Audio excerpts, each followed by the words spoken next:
अस्सलाम वालेकुम everyone, welcome back with the new reaction video. So कैसे हैं आप सब लोग? उम्मीद करता हूँ खैरियत से होंगे। सो गाइस, आज हम लोग लेके आए हैं इंडिया का पार्लियामेंट हाउस, जहाँ पे सारे पॉलिटिशियंस आके एक दूसरे पे एलिगेशंस लगाते हैं और कोई से भी बिल उठा के मंजूरी के लिए ले आते हैं। किसी भी किस्म के हुकूमत के लिए फैसले होने होते हैं तो उधर ही होते हैं। हमने सुना है कि इंडिया में एक न्यू पार्लियामेंट हाउस बना है। हम लेट तो हो गए उसे दिखाने में, लेकिन फिर भी देखते हैं।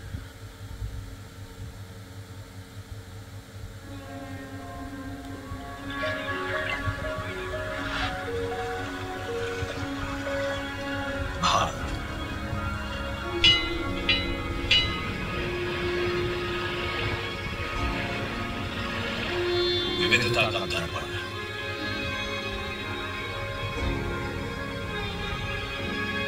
एकता की मूरत और लोकतंत्र की जननी।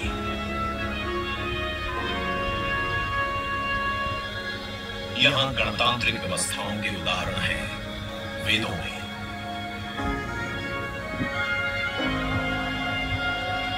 वैशाली की गण परिषद के उद्घोषों में, आचार्य चाणक्य के अर्थशास्त्र में, उत्तरा मेरूर के शिलालेखों में वर्णित चोल साम्राज्य की पंचायत व्यवस्था में, उनकी गणम और वार्यम व्यवस्था में, फुल टिपिकल हिंदी के वर्ड्स यूज कर रहे की अनुभव मंटपम की धारणा में। लेकिन मुझे समझ में आ रहे हैं, आप लोगों को नहीं आ रही होगी, लेकिन कोशिश कीजिए। सभा, गणपति, समिति, लोकपाल जैसे शब्द भारत में हजारों साल से अस्तित्व रखते हैं। स्वरूप बदलता रहा, संस्कार नहीं। और ये सबका निचोड़ जो है ना पार्लियामेंट में लेके समय के साथ भारत बना विश्व का सबसे विशाल लोकतंत्र, जिसका साक्षी बना हमारा संसद भवन, जहाँ पे कस्में ली जाती हैं, कस्में उठाई जाती हैं। करीब एक शताब्दी पहले 1927 में औपनिवेशिक हितों के लिए ये काउंसिल हाउस बना। देश आजाद हुआ, ये भारत की संसद बनी। यहीं पर हमारा संविधान रचा गया।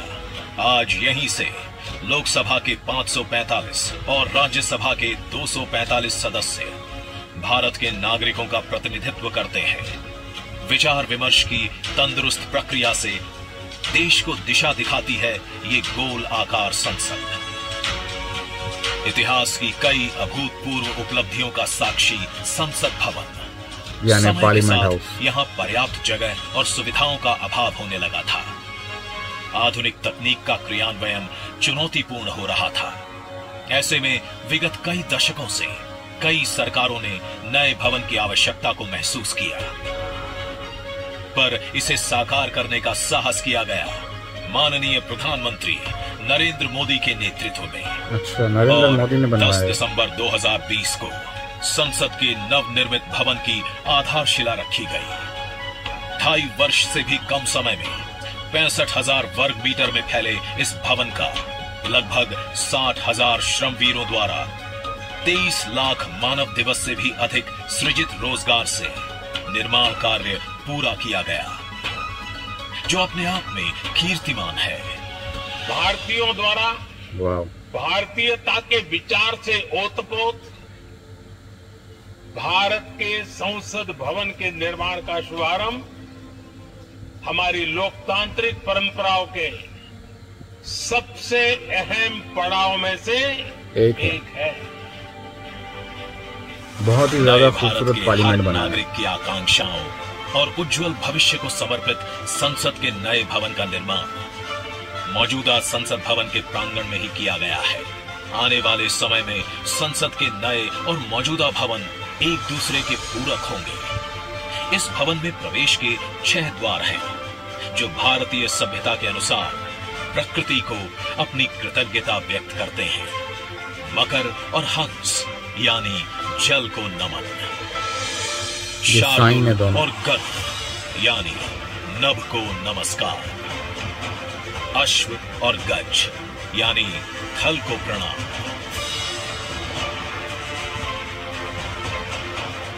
संसद के नए भवन का नया विराट लोकसभा कक्ष कितना खूबसूरत आर्ट वर्क किया गया है।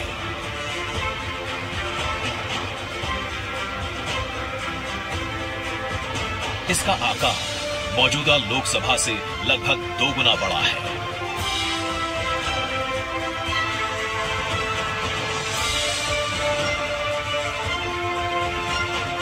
नया राज्यसभा कक्ष राष्ट्रीय पुष्प कमल से प्रेरित है।